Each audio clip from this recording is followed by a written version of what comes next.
fourth grade, it's Miss T here, and I am bringing you a math lesson that comes out of our textbook. It's lesson 116, found on pages 209 and 210. And so this lesson is titled Time to Review Multiplication. And so we're going to take some time in today's lesson and just review some different types of multiplication problems that we will encounter as we get ready for our quiz upcoming this week. So number one is a mishmash of all sorts of multiplication problems. We have 3-digit times 3-digit, 2-digit times 2-digit. We have money multiplication problems, and we also have multiplying fractions. And so when you're multiplying those fractions, you're going to want to make sure that you use cancellation when you can. And so if you're a little bit confused on cancellation and you need a refresher on that, go ahead and either pause this video, stop this video, whatever you need to do to go back and watch the cancellation video and get a refresher on that. But I pulled a few specific ones from today's lesson. Hopefully they show up decently on my board here. So we're going to do a couple from number 3. We're going to do number 4 together. And then we're going to do one of the problems from number 6.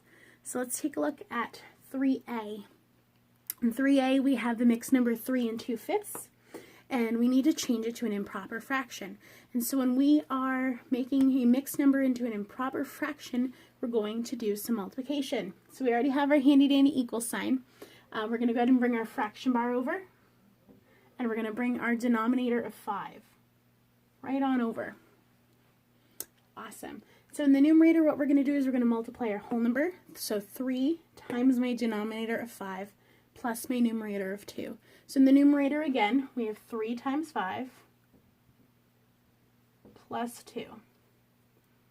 Okay, and so we know 3 times 5 is 15, plus 2 makes 17, and my denominator of 5 comes straight over. So 3 2/5 equals 17/5. Okay, and in 3B, we've got the mixed number 6 5/9.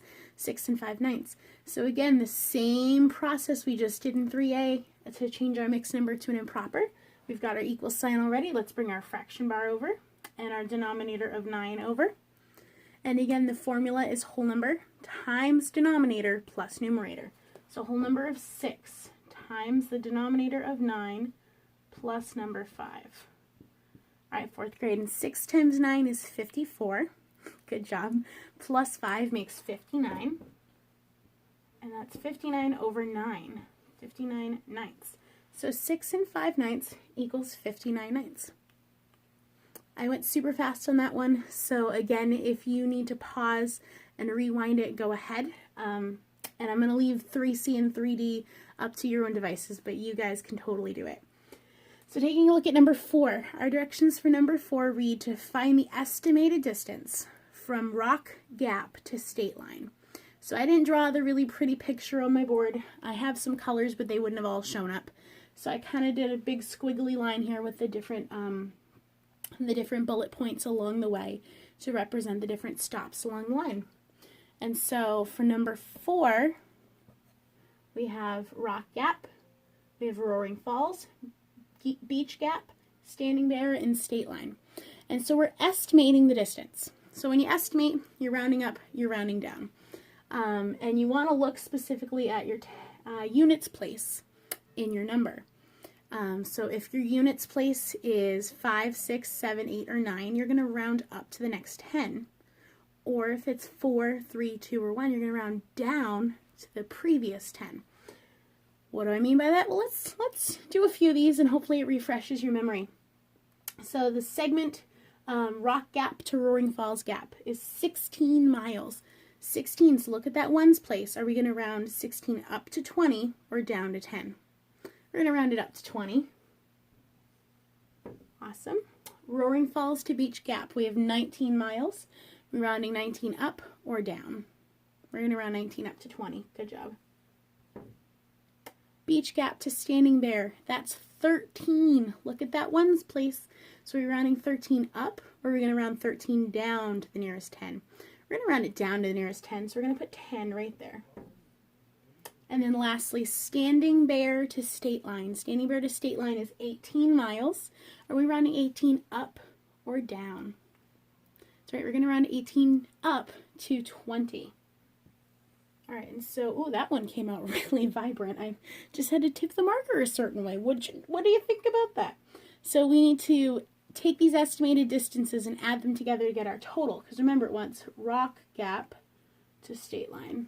So 20 plus 20 plus 10 plus 20 equals 70 miles. That's my estimated distance. That came out so much clearer when I held the marker a certain way. What do you know? And so number 6b, following the sign. So we're adding and subtracting our fractions. And as you guys may remember, we cannot add or subtract fractions unless they have common denominators. And so I picked 6b specifically because it does not have common denominators. So let's take a look at what we've got. We've got 18 and 3/16 plus 15 and 2/8 plus 21. And so we want to look at our denominators and find our least common multiple so we can get those denominators common.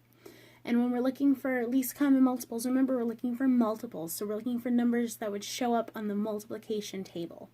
So, and not always the case, but particularly in this case, I'm going to see if one of the denominators I have is my least common multiple. Sometimes that isn't always the case, but with this particular problem, it is. So we have 8 and we have 16. So we want to ask ourselves, is 8 a multiple of 16?